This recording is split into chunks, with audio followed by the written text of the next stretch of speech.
Hello and welcome to another news episode of BFRR, our Bitcoin, Fiat and Rock and Roll podcast. We explore the intersection of traditional finance, digital money and digital assets and help you understand how digital money and assets will evolve in the future. I am co-host Michael Blaschke and today it is time for another news episode. Today we look back to the month of July and discuss what we deem the most relevant developments in the institutional DLT space. To this, I am joined by our longtime guest and friend Nadine Wilke, co-founder and chief growth officer at Particular. Welcome, Nadine. Thank you for having me. Hi. And we're also joined by our well-known co-host Manuel Klein. Manu, good to have you here. Good morning. Hello, both. Good to see you, Nadine. So today we're gonna cover a brief market overview. We're gonna deep dive into stablecoins, that is new issuers, banking access and payments infrastructure.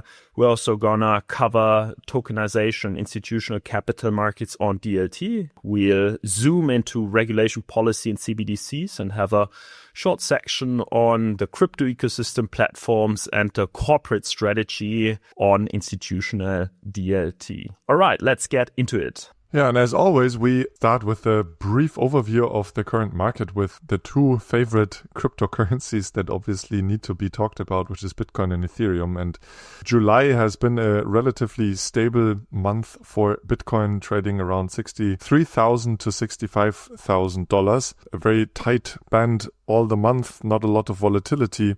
And the latest price was around 65,000 as well.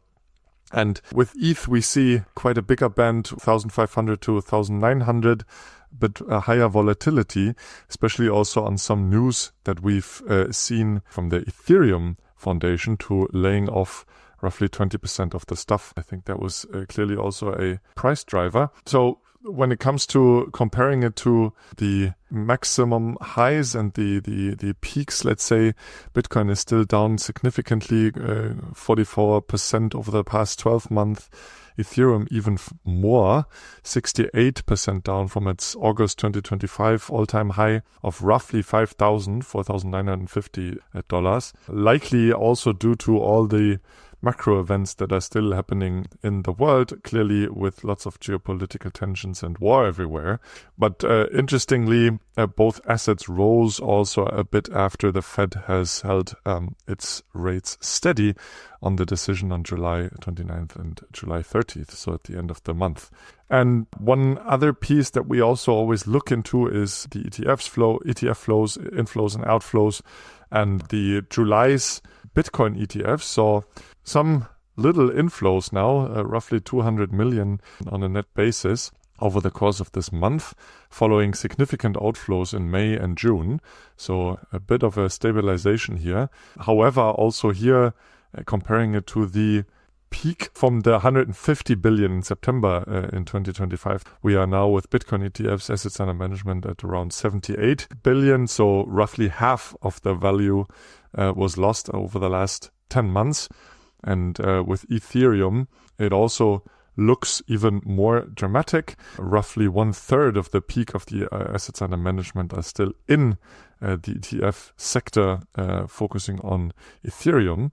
So current assets under management are roughly 10 billion of the peak of the 30 billion that were placed in ETFs that we saw in August 2025.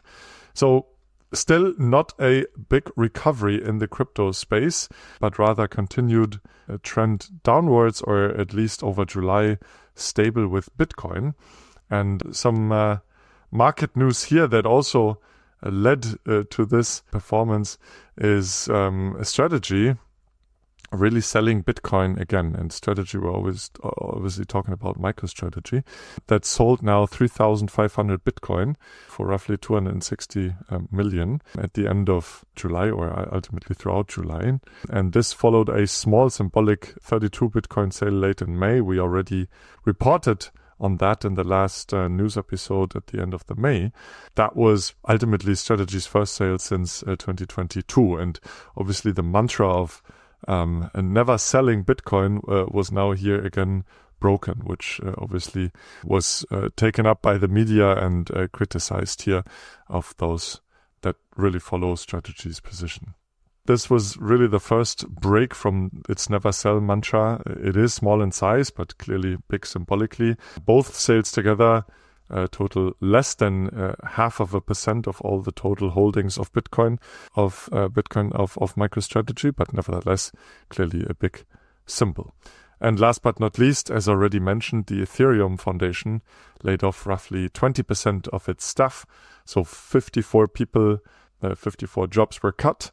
In June, Vitalik Buterin said that also a budget cut of 40% will follow, so significant changes in the Ethereum Foundation, which drove lots of the development over the last years. Major personnel left the Ethereum Foundation, the co-executive and 9 other senior staff, some even long-time employees that were there more than 7 years. This is clearly a change in the development of the Ethereum ecosystem.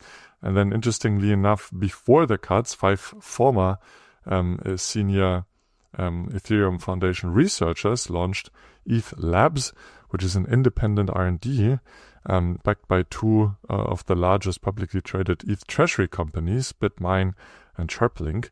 Joe Lubin also joined, and a custody specialist from Anchorage and a few others.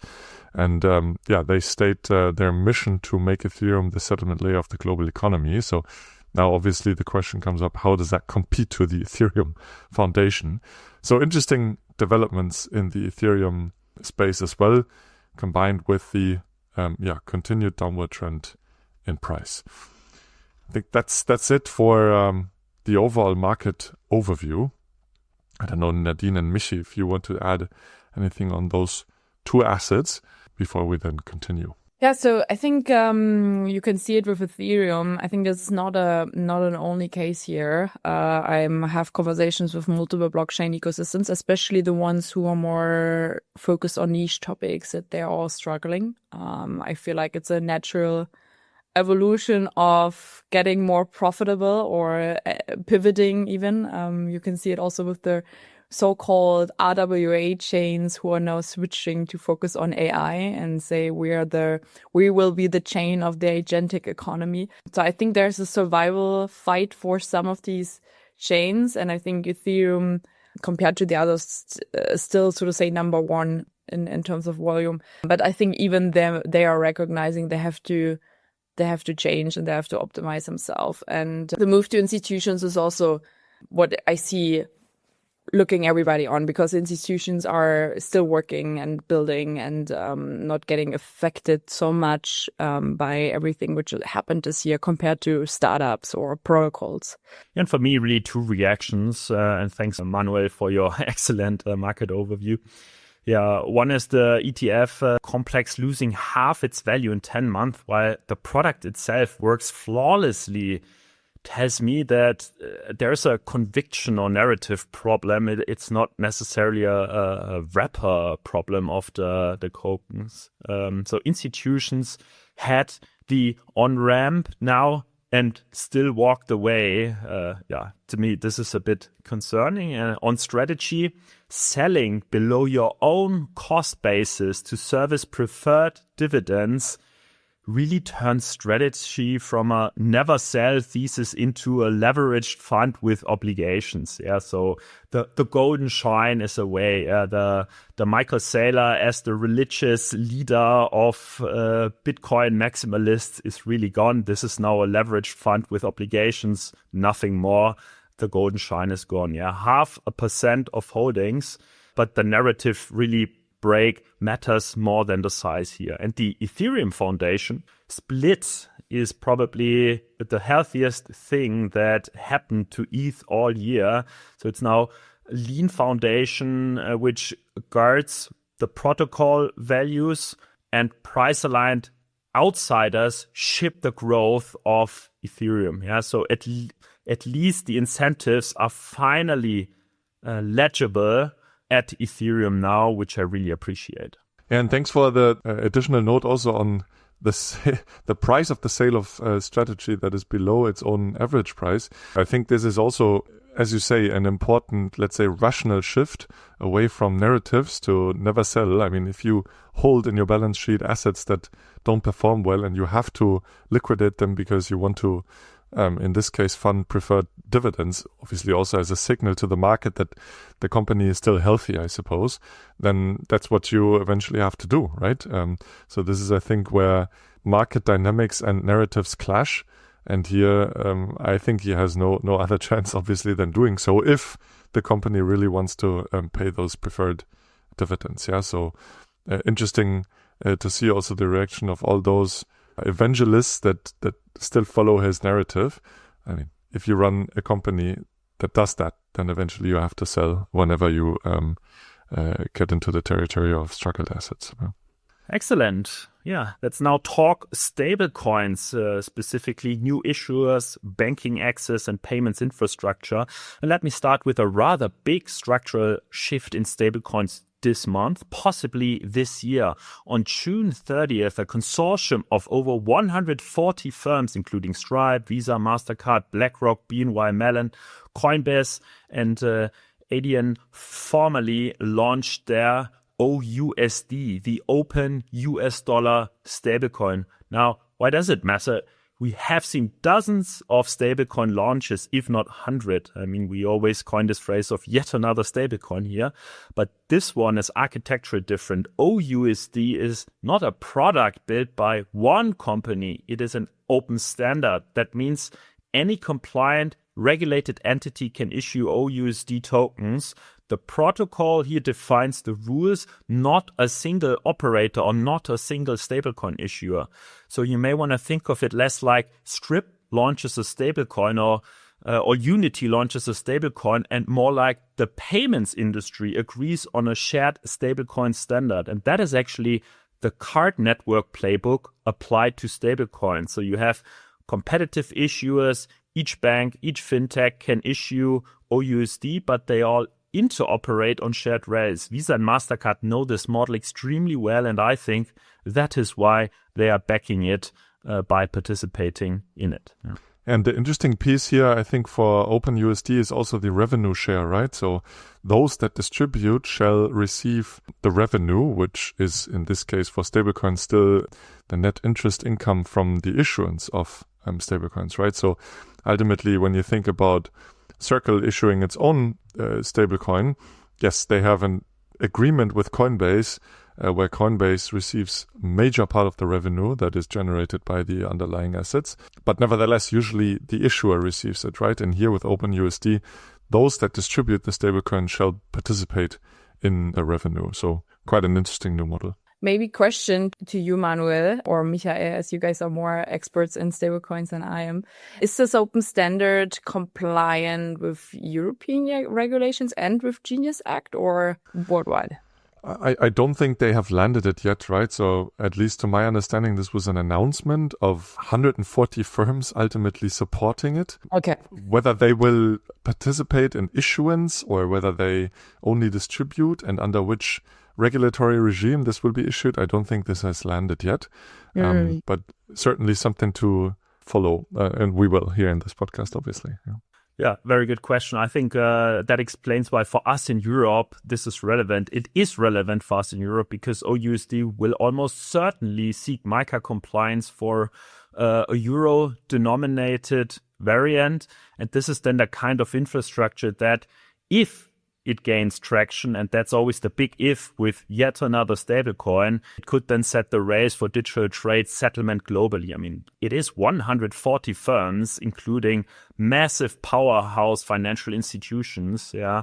And given the size and the potential success, it raises an interesting question. That is why, who will OUSD actually threaten more, Tether or Circle? My take is that it is primarily aimed at Circle's institutional market. Tether serves a very specific function, emerging markets and offshore trading. It is the dollar of last resort in places where you cannot get a bank account or a US dollar denominated bank account. OpenUS dollar is going after the corporate treasury market, cross-border B2B payments, the fintech stack, and that is really Circle's territory.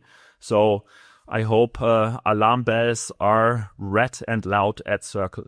And on that note, I can very much recommend listening to one of the latest episodes of our podcast with Joey Garcia and Jonathan Knoll and Jonas, where they have already also analyzed the parallel to ultimately Libra or Diem, because it feels a bit like a Libra moment here, right? 140 companies coming together trying to issue or distribute a stablecoin or aiming to distribute a stablecoin.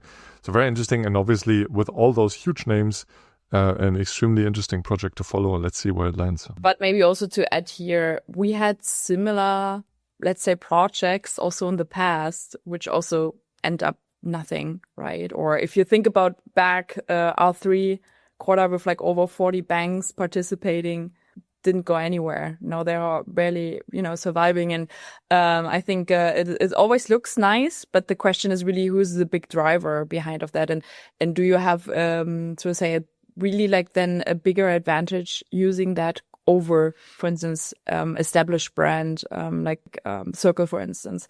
And I'm also curious to see how much loyalty those brands have. Does it have an impact, or because usually those stablecoin users, I would maybe assume that they're very idealistic. So the question is, do they move to one where they simply say, oh, it looks better, or there are bigger names behind of it? Or do they say like, no, I stick here because I trust this company for so many years and I'm happy how it is? Yeah, totally fair. I mean, particularly the consortia-driven stablecoins are a big question mark. We don't know if and where Kivalis will land. We don't know about this OUSD consortium. I mean, they are promising, but they have to walk the talk, and they need to capture a share of the very competitive stablecoin market. Yes.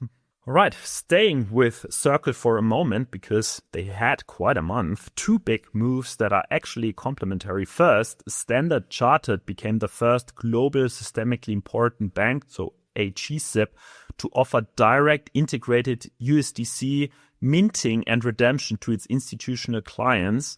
That is a big deal, because until now, if you were an institution wanting to work with USDC, you either went to Circle directly or used a crypto-native custodian like Fireblocks or Anchorage. Now you can do it through your existing banking relationship with Standard Chartered. So that's the same compliance framework, the same reporting, the same KYC, just with USDC as the output of your banking relationship with Standard Chartered.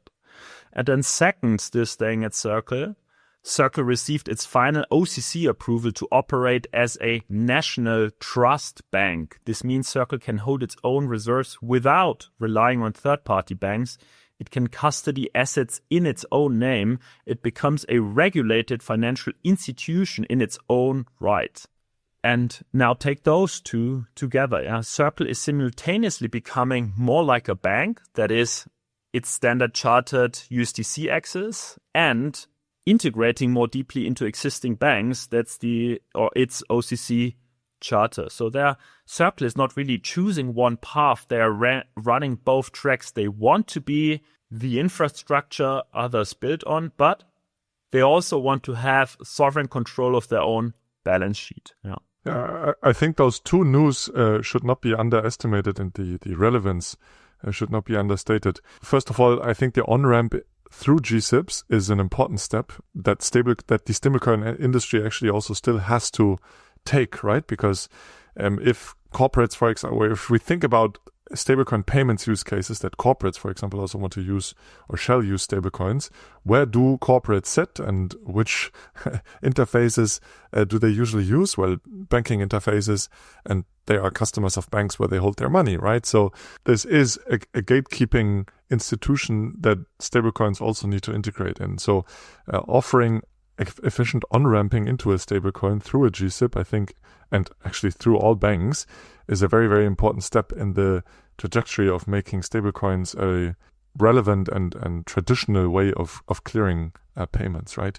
So I think that is an important thing, and I suppose we're going to see many of those announcements over the next months and years, because Circle clearly understands that and wants to integrate in all of the different banks. And the other one is where Circle really becomes more independent and also receives likely access to traditional payment systems, that also makes it a eligible participant in the traditional world and traditional payment systems, where it can then on itself also bridge between stablecoin rails and the traditional rails. So quite significant news, definitely. Yeah, and from a monetary theory perspective, which is one we at the podcast really enjoy adopting, what Circle is doing here is fascinating, because they are building what I would call a para-banking entity. It looks like a bank, it acts like a bank for certain functions, but it is not funded by traditional deposits. It is funded by the demand for USDC itself. So, I mean, you may want to call these deposits, but I mean, I would refer to deposits as the traditional banking deposits the whole world population just puts into traditional corporate banks. So the reserve backing of USDC is the actual funding model here. So let's keep on our radar if this parabanking model is promising. But super interesting news. And then moving to the broader payments landscape, to stablecoins really as payments utilities. And this is where I think July 2026 marks an interesting point. We now have UBS successfully executing its first real-world stablecoin payments. So we are talking about the second GSIP here by now, a Swiss GSIP in that case. One of the world's largest wealth managers is now moving real money on stablecoin rails. At the same time, we have Visa, which is beta testing a stablecoin platform specifically for fintech. So it's not just using stablecoins internally, it's building infrastructure for others to integrate. And Visa, together with MiniPay, launched a stablecoin debit card in emerging markets, taking stablecoins to the point of sale for consumers in Africa and Southeast Asia. Then you have Ramp, the corporate expense management platform, rolling out stablecoin accounts to their 70,000 plus business clients. These businesses can now pay vendors in USDC or USDT and earn about 3% on their balances. So taking them together and stepping back and looking at what is happening, stablecoins are no longer primarily a trading instrument. They are becoming the payments layer for corporate treasury and B2B commerce. The use case has shifted from crypto on-ramp to faster, cheaper settlement for business. I think this is where they want to land, right? And we see now the first steps into this direction. I would be a bit more cautious, but nevertheless, the trend is there. I totally agree. And I think the proof of concept that UBS has done with Merge is quite interesting as well, because in this case, so what Merge also does is they connect local instant payment rails in all of the different countries to their stablecoin orchestration service, ultimately leading to a stablecoin sandwich model, right? Where for example, if you had, similar to how Standard Chartered now has built it with USDC, an on-ramp capability in a bank, you can then very easily offer on-ramping for your corporate clients. Then the stablecoin is transferred to Merge, and then Merge connects the last mile with local instant payment rails, right? So ultimately, moving from an account via a stablecoin to another bank account. And eventually in the future, no wallet address is actually being shared by any corporate here in this scenario, right? But rather a bank would choose to clear specific corridors with a stablecoin clearance if there is a new payment offering around, instant real-time cross-border 24/7 payments. And this is where Merge then comes into play, because it connects those local instant rails to stablecoin flows. So it rather sits on top of, any traditional banking rails and on existing stablecoins, basically, usually working with Circle. And this was now showcased here also with UBS. It's undisclosed what the role of UBS was, whether they also on-ramped or whether they simply sent some funds to Merge and Merge did the rest with the stablecoin. But nevertheless, it's certainly a step into the direction of further using stablecoins in traditional cross-border payments. Also, maybe to add here, I think it's so impressive that all the stablecoin news this year, it's getting more and more boring in regard, not that these cases are boring itself, but it's there. We are discussing now, okay, now you can use it here, now you can do that. So more and more use cases where you can actually use it. I met also people just recently who are like, oh, I don't even own fiat anymore because I'm like a nomad. I live like here and there. And for me, it's so much easier to just take my wallet and have it not in a bank, because then I have to basically move it everywhere I'm moving. And it's directly feeding into the next news part when it comes to tokenization. And I think it's interesting compared to the last 2 years where we are nowadays regarding the developments in stablecoins. Interesting friends, Nadine. You should introduce me to your friends and acquaintances. I want to meet these people. All right. And then the final piece, very shortly, of the stablecoin cluster, the Bank of England publishing its stablecoin policy statement. This is the BOE saying, we see systemic stablecoins as part of our mandate. And here is how we intend to supervise them. So the UK is now creating an explicit dual track regulatory model. The FCA handles crypto assets broadly, and the Bank of England handles stablecoins that reach systemic scale. Of course, that's a matter of national definition of what a systemic stablecoin is, and that's one of the most debated points in MiCA, for example. What is systemic scale? What is the threshold after which a stablecoin is systemic? Yeah. So, meaning if you grow large enough as a stablecoin issuer, you graduate to central bank oversight in the UK. And from our European perspective, this is worth watching because the UK is now arguably ahead of the European Union on stablecoin specific operational framework. So MiCA covers stablecoins, yes, but really the prudential supervision model in the EU is still maturing. The UK has committed to a specific institutional architecture for this. Yeah, but that's my take only. Happy to discuss this one. Not much to add. I think it's needed that also the UK really lands a stablecoin regulation, which so far doesn't exist, right? And they've had definitely different ways to look at it, with all the reserve requirements in central bank money, for example, that is quite unique. And I think they've been now gradually moving towards alignment with global regulation, which is always helpful, right? Because you don't want very specific national jurisdiction requirements and specific regulations in each of the different jurisdictions, because you want harmonized regulation in order also to overcome this multi-issuance problem and so forth, right? So I think it's a good step and a good progress that they're making in the UK as well. All right, then if there's no other comments, I think we can continue also with the next cluster, which I'm taking over here and going to lead on tokenization and institutional capital markets on blockchain. And there have been quite some significant news and updates on tokenized deposits this month and cross-border payments, where we saw announcements from JP Morgan Kinexys now adding 5 new APAC currencies on the Kinexys blockchain deposit account infrastructure, which is basically, their own private blockchain, right? We then saw announcement of the Swift ledger.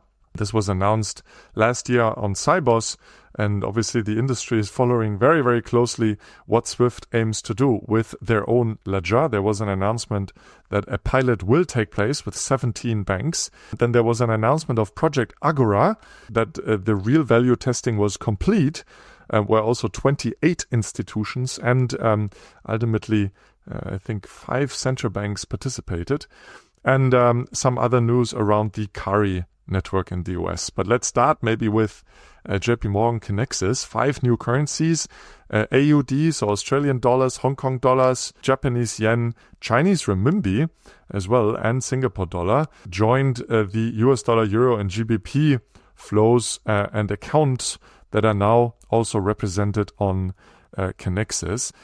They also mentioned that 4 trillion in cumulative volume have been cleared on Kinexys, roughly 7 billion a day on average. So it is continuing to be adopted, this new infrastructure. And what is it again? And it used to be called Onyx for those that followed it closely, right? Was rebranded to in November 2024 to Kinexys. It is ultimately a new account record keeping system that is run on blockchains, or in this case here on their own blockchain on Connexus.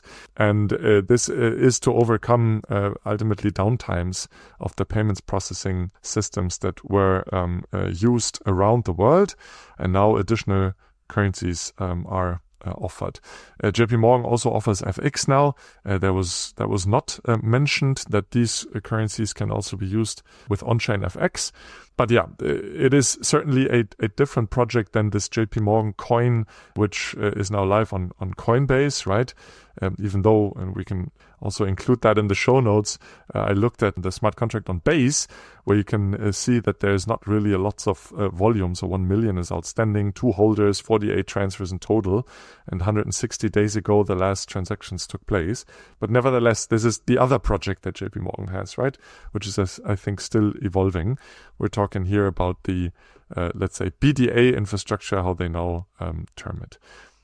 So quite an interesting enhancement, but very much focused on traditional payments on traditional accounts.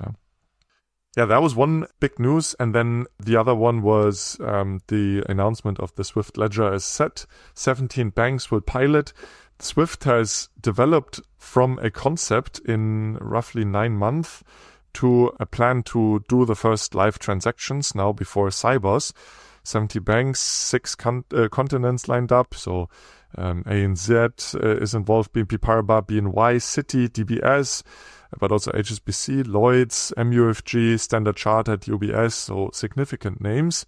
What SWIFT plans to do with the ledger is that they ultimately introduce an orchestration layer and also record the interbank liabilities that emerge from payments between those banks that participate here. Yeah.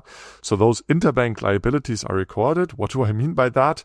So basically an IOU of the sender bank to the beneficiary bank is recorded on the blockchain. So think about a transaction at the debtor bank where they would debit the client account, but then credit a liability against the beneficiary bank. So ultimately it's just saying, I still owe you money, right?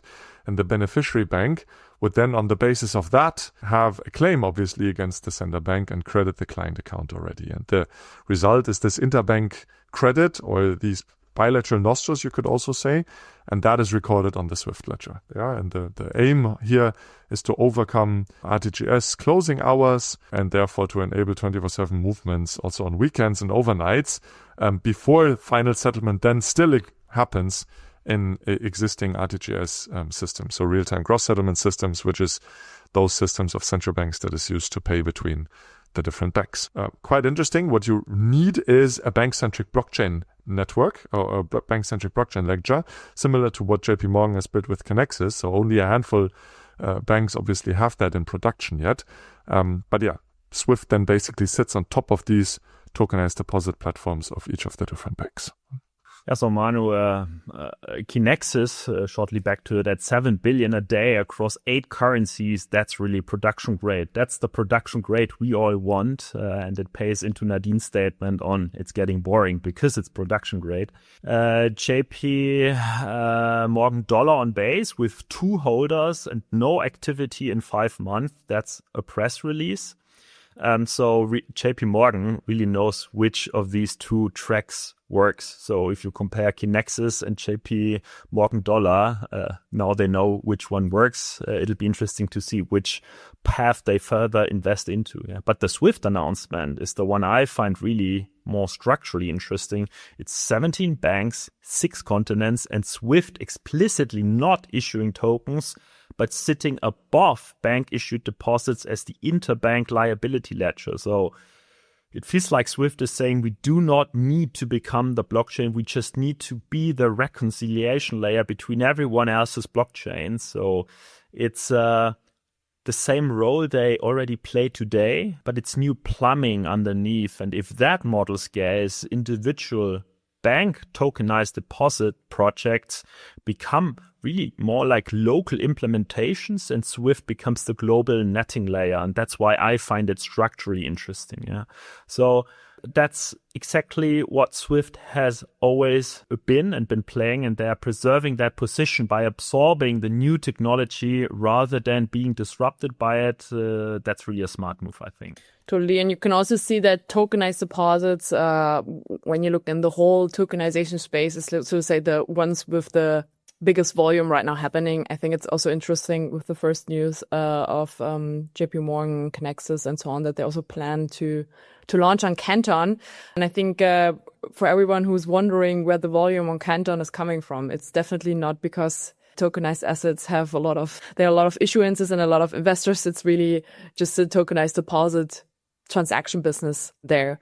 And I think Swift positioning themselves very right that they said, okay, we are focusing on what we're doing best, but better, right? And there's, we also mentioned UK and the regulation movement and stablecoins. I think UK is doing very interesting stuff in general, also for tokenized assets recently. I'm not sure if you've seen also the launch from Bailey Gifford, who launched the first natively issued tokenized bond on a chain. They are launched on Ethereum and Solana, and the book of record is this chain. So there is no wrapper, there is no real life assets, so to say. They are the first. I think it's very, very impressive how they did it, and they got also a lot of backing from the regulator in UK and also from the asset manager Bailey Gifford himself too, which I think is impressive considering how old they are. And I'm sometimes wondering if they're really aware how pioneering it is what they are doing there. But tokenized deposits is definitely one of the biggest cases right now. Also very boring, as you said, because it's just using the efficiency you get there. But when you look on the tokenized asset sides, of course, there's still a lot to do. It's comparable with stablecoins, I don't know, like 2 years ago. Yeah, I agree. The whole space is still developing, and it's interesting that Swift has now really landed with a particular blueprint. I'm a bit skeptical that this can really scale, right? Because ultimately what you do is you record bilateral interbank liabilities and claims, which is hard to scale. And usually you also don't do that, right? You do settlement between major banks in RTGS via Target 2, for example, straight away settled gross, and you don't record interbank liabilities. So it will be interesting to follow the continuous announcements over the next months and maybe even years, because what I understand is that this is going to be a first test, but not eventually not the final end state of how they design it, right? So we'll definitely keep an eye on that. The other major project that was announced that had done its real value testing was Project Agorá, and it works a bit differently, right? Because what they do is they also bring central banks on the table to allow ultimately correspondent banking that is usually done via Swift, where Swift connects central banks for settlement.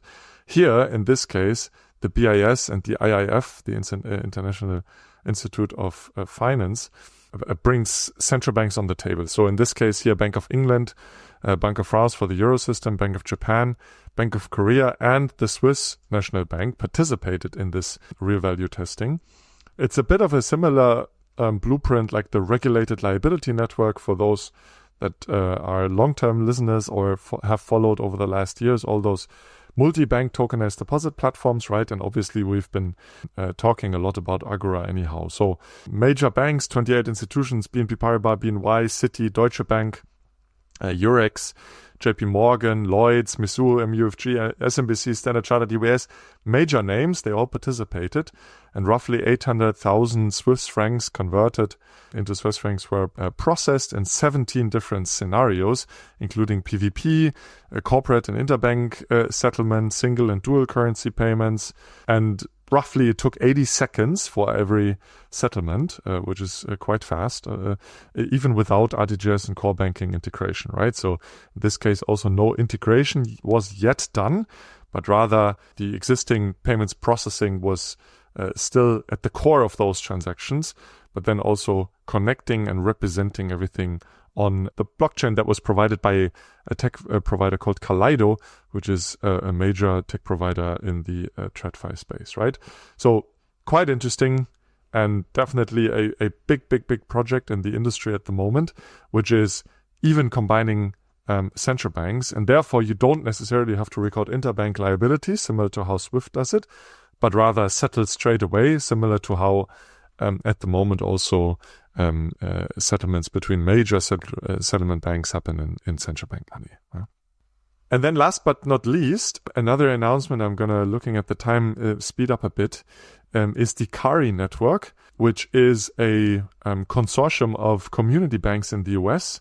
30 plus have already joined, and 40 more are apparently in talks to join. The pipeline represents more than $10 trillion in combined assets in all of these different banks. I'm not aware of the names of those banks, given that I'm not based in the US. So First Horizon, Huntington, KeyBank, M&T, Old National, South State, those are roughly the bigger banks, or namely the bigger banks in this consortium.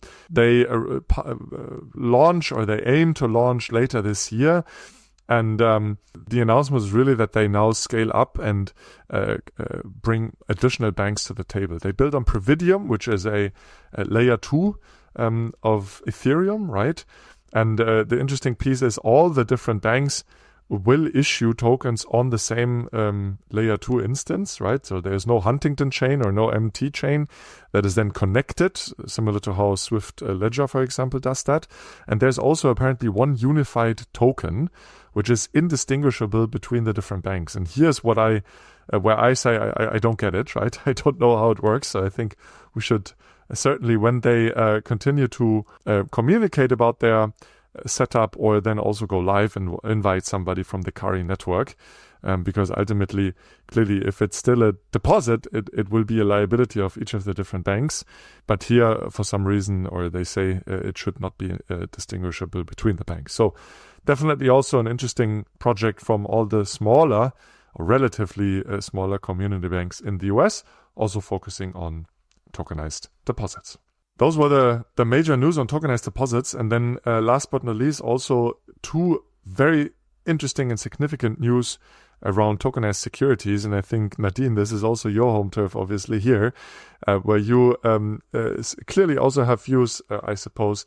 DTCC have now successfully converted their first assets that are held in the depository trust company into tokens that were then issued on a Hyperledger Besu platform, so a private network of DTCC, but also on Canton. And they aim to launch their service for production in October this year. This was really just a dress rehearsal, you could say. But 30 plus firms have already participated, and major firms like BlackRock, Goldman Sachs, JP Morgan, NASDAQ, the New York Stock Exchange, Vanguard, Circle, as well as a stablecoin issuer, Chainlink, State Street, and SocGen, and others. And they tested a couple of different use cases: collateral pledges, securities lending, treasury and repo delivery versus payment, and equity delivery versus payment, and several others. So quite a significant move, and obviously, the industry is watching very, very closely when DTCC moves. Assets move on scale, because this is the central securities depository in the US, and this is the only one, right? So if they move, the whole industry moves. So definitely a big update here. Yeah, so what should I say? DTCC, I love what they're doing. It's amazing. I mean, they already did something smaller but similar already last year, I think in fall, where you could watch a video where they were doing those live tests, and you could really see the different use cases and why, and how it works, and where it fails, and where it can, be recovered, whatever they're doing. And this year it was like even bigger. And now you could say, okay, it's maybe just for the outside, but I personally know that they are building a lot in the background. If my memory is correct, I think they will have big announcement in September, October-ish, where they will basically come out. And I think also why it takes also longer than maybe, especially if you're considering that they already did something last year.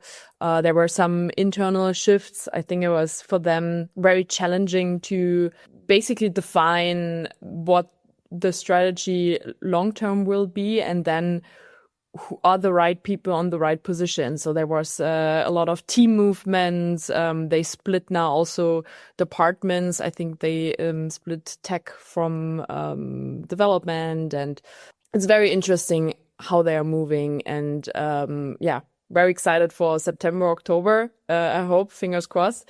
It will be also interesting to see the chains. I think they will not stay on Bezo and Canton. I think I heard also other ones, and who will be involved. And also, of course, but we will talk also about that, the regulatory environment in the US, how this will affect every initiative around that. Will be interesting to watch. But yeah, big moves. For sure. And yeah, in Europe, we have several different CSDs that need to move, right? And hopefully also accordingly in a harmonized way. Let's see whether that happens, or whether new entrants like Turion and so forth really also can capture parts of the CSD business on blockchains. Here in the US, DTCC is the only one that exists. And so if they move, really the market moves. So quite interesting. But what we've also seen here as a big announcement in Europe is Clearstream, which is the post-trade infrastructure from Deutsche Börse. This one of the CSDs, Clearstream D7, which is their electronic securities platform, but they also have their blockchain platform. They have now they've now issued their first DLT native commercial paper. So 77 million was issued, 10 business days was the duration of the commercial paper. Citi was the sole dealer and the issuing and paying agent ultimately, and investors were, for example, Decker Bank, DZ Bank, Eurex, Union, interestingly also the Volksbank Mittlerer Schwarzwald, so a very small community bank in Germany. Yeah, it was a very much first ever transaction because it was a same day follow through that Decker and Eurex mobilized the commercial paper at the Bundesbank as collateral via the Clearstream tri-party arrangement.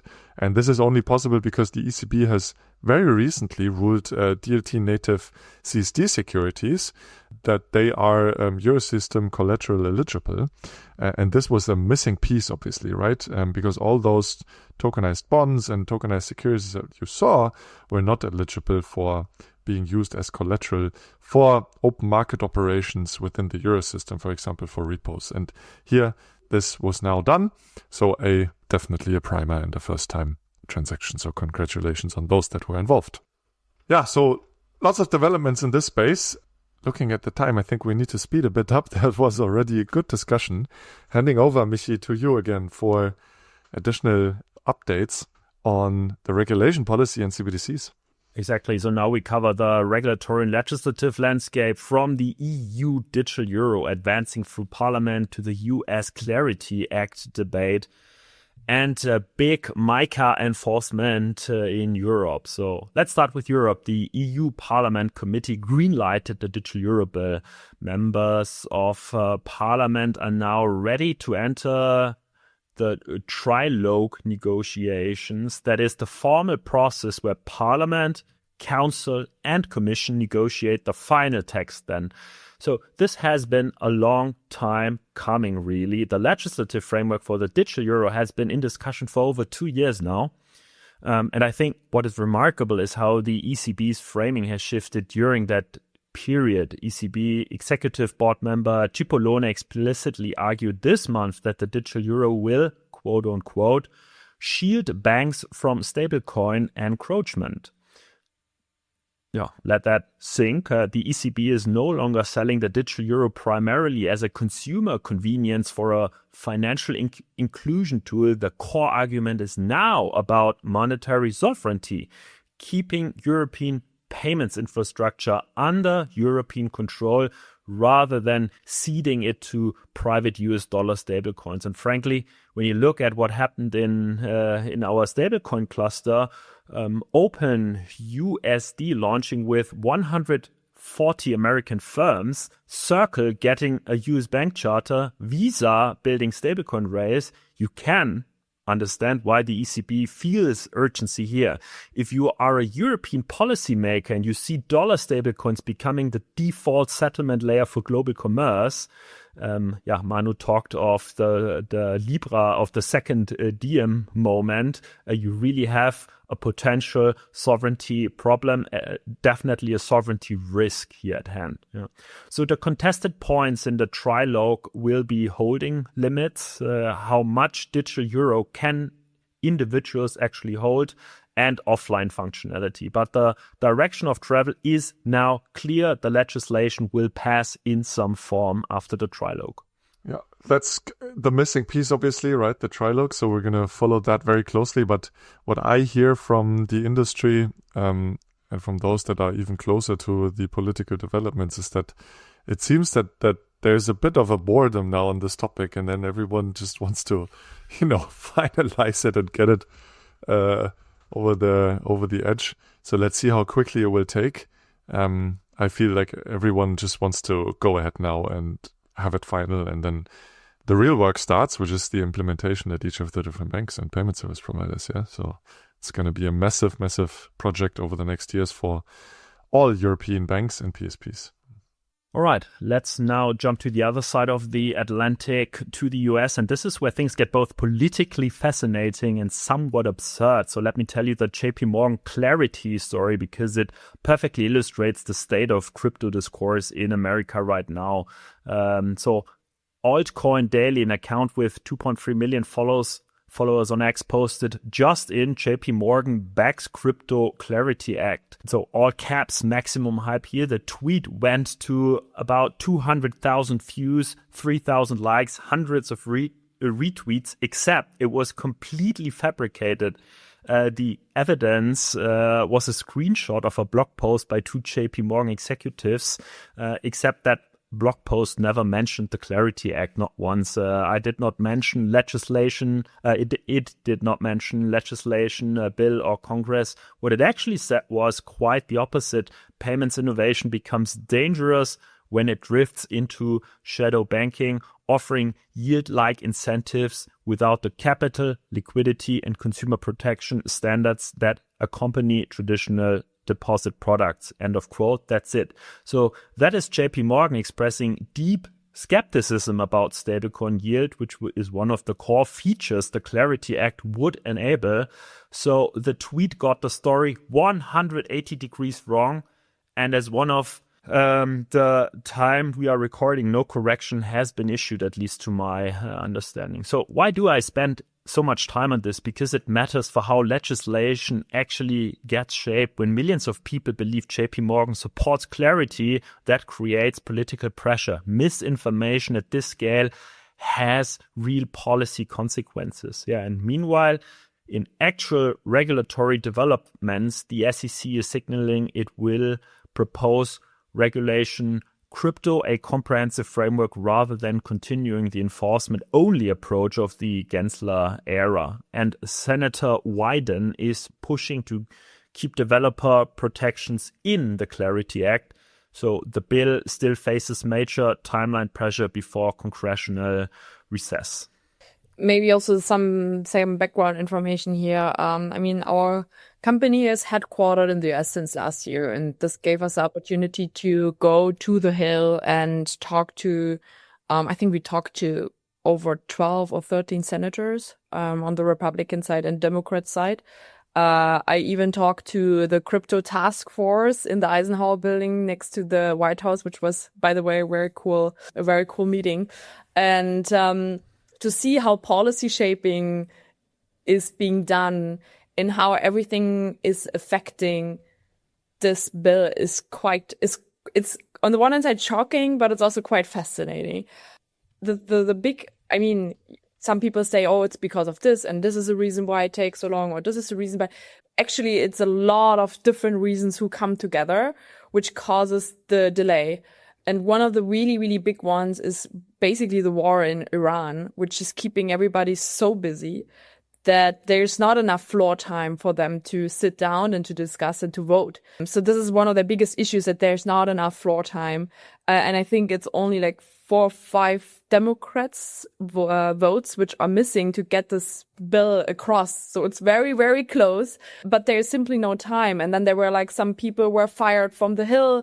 So when you rehire people, you have to also vote again. So it's also taking another floor time. So it was crazy. And you have senators who are like champions who really want to go it through. So for instance, Cynthia Lummis is the most famous woman in this picture. She is, I think, retiring very soon. And for her, it was her big mission to get this bill through the line before she basically finishes her career. And I think she said like that her whole career, this Clarity Act is like her most painful Sisyphus task she ever had. And yeah, we will see. I mean, we have only August, then the midterms are coming closer. There is really no floor time anymore.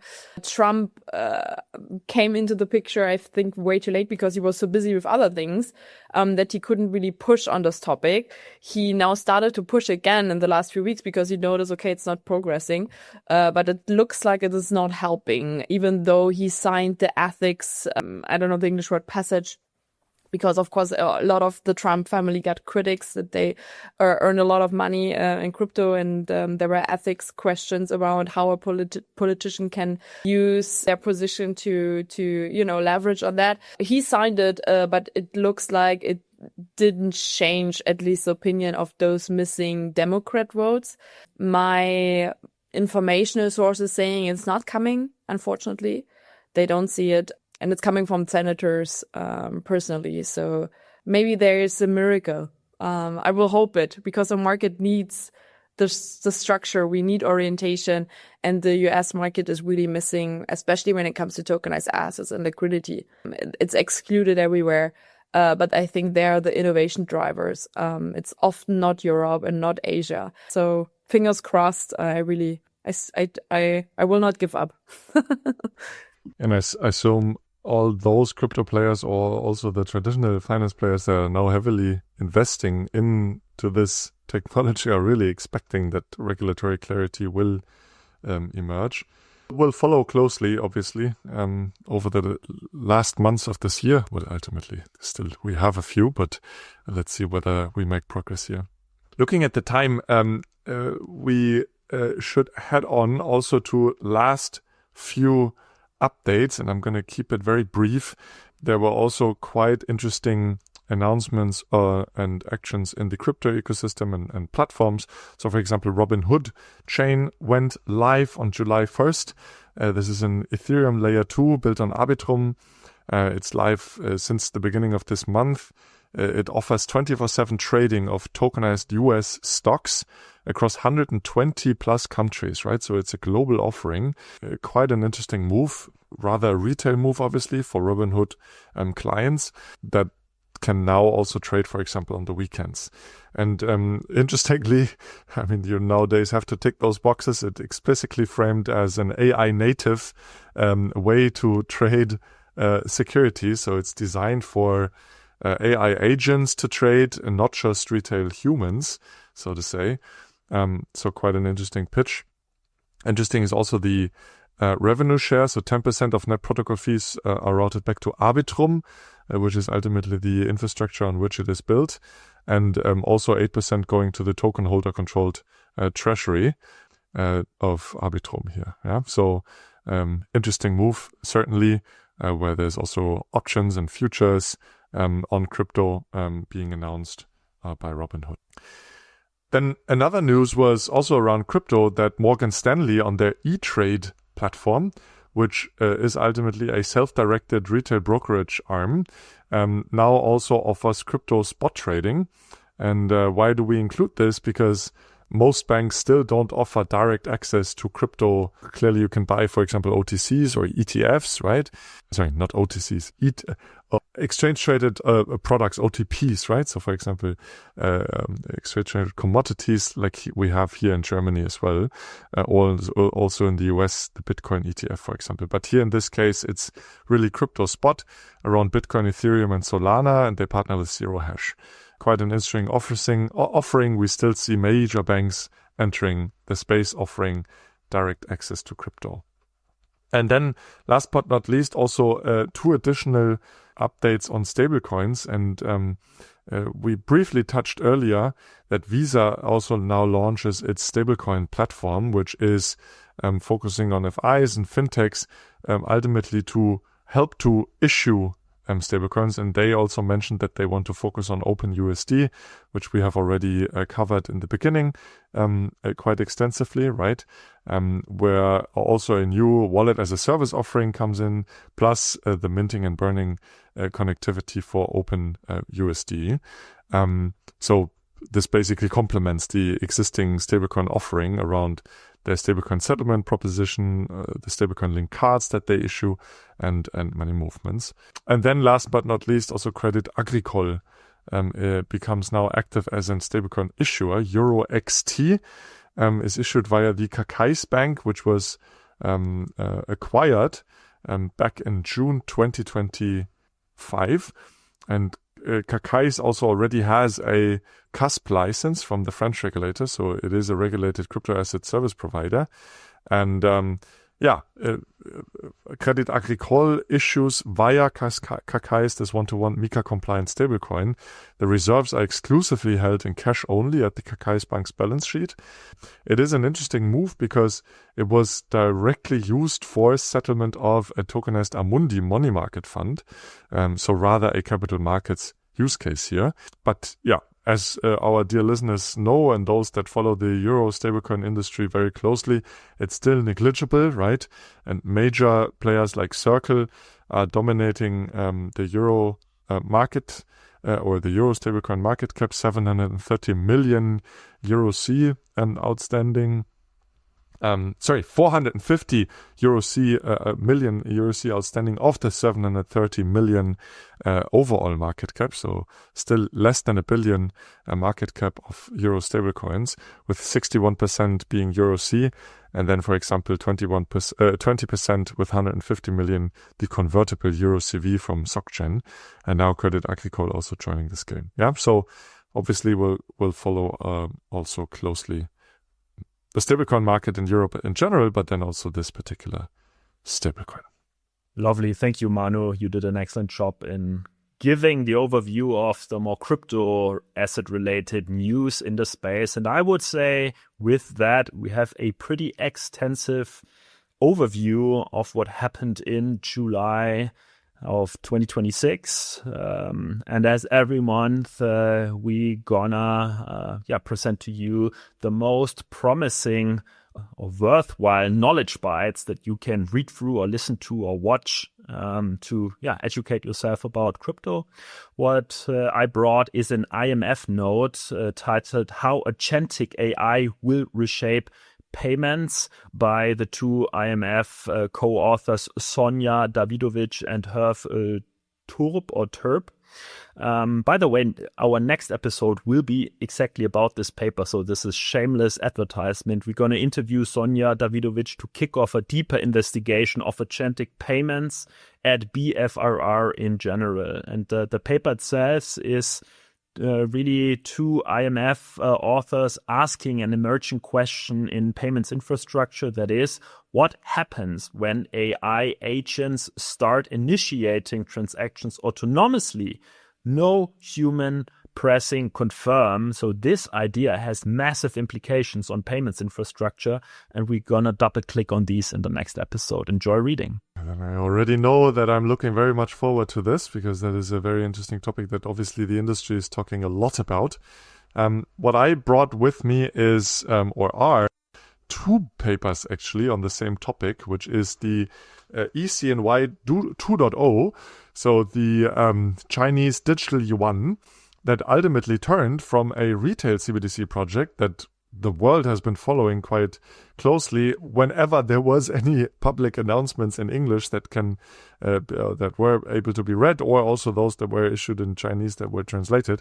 But that has turned from a retail CBDC into deposits provided by banks. So a significant shift.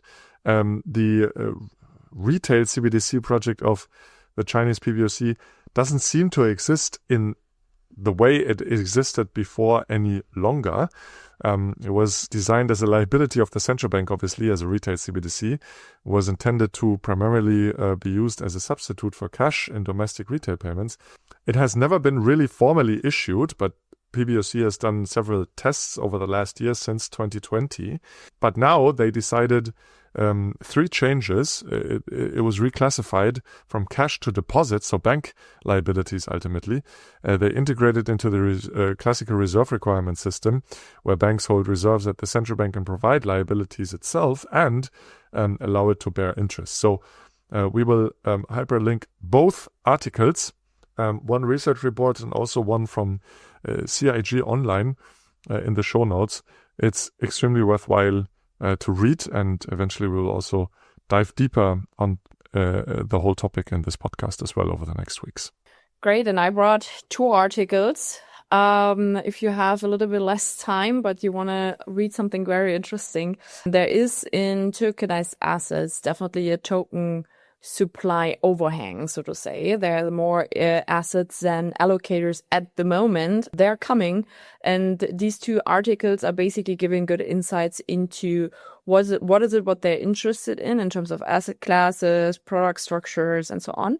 So one article is written by the Tokenized Asset Coalition, and friend of mine, Adam Bloomberg, he has founded a crypto RIA, registered investment advisory in the US, and he gives insights into why they would love to invest, but they can't because of the nature how these assets are currently structured, and what he would wish the issuers will change so that he can actually provide those investment opportunities to his LPs. The other article is from Arrakis. It's a European-based startup. And they wrote a really great article or research piece around the investor landscape. So who are the investors, what they're investing in, and they give like a good roundup in terms of numbers. The status quo, yeah, love that. Would love to see more research about that. And leave it here. Love it. Thank you, Nadine. Oh my goodness, 5 pieces to read. That's quite an ask from our audience, or to our audience. But so you choose certainly worthwhile knowledge bites to educate yourself. Yeah, and with that, let me say thank you for listening to Bitcoin, Fiat, and Rock and Roll, and for making it until the end of this comprehensive news episode. Thank you to Nadine in particular, and Manuel for your takes and insights. Super precious. So if you allow some calls to you guys, if you enjoy the podcast, please recommend and rate us. That always helps us the most. And do connect with us on YouTube, LinkedIn, and our expert community on Telegram, both in German and English, where I hope you're going to find Nadine too. If not Nadine, this is your time to join the community. Visit our website and make sure to subscribe to BFRR wherever you get your podcasts. Until then, this is Bitcoin, Fiat, and Rock and Roll. See you next week in another episode when we'll be exploring another critical development, that is agentic payments. Don't forget, we bring Europe's perspective on digital money and digital assets to the world. That's our mission, and it's great you are with us on this mission. Thanks both. Thank you, guys. Cheers. The views expressed are solely the personal opinions of the hosts and are provided for informational purposes only. This podcast does not offer financial or investment advice. Always conduct your own research and make well-informed decisions before investing. Please be aware that the hosts and guests may hold cryptocurrencies or digital assets discussed in this episode.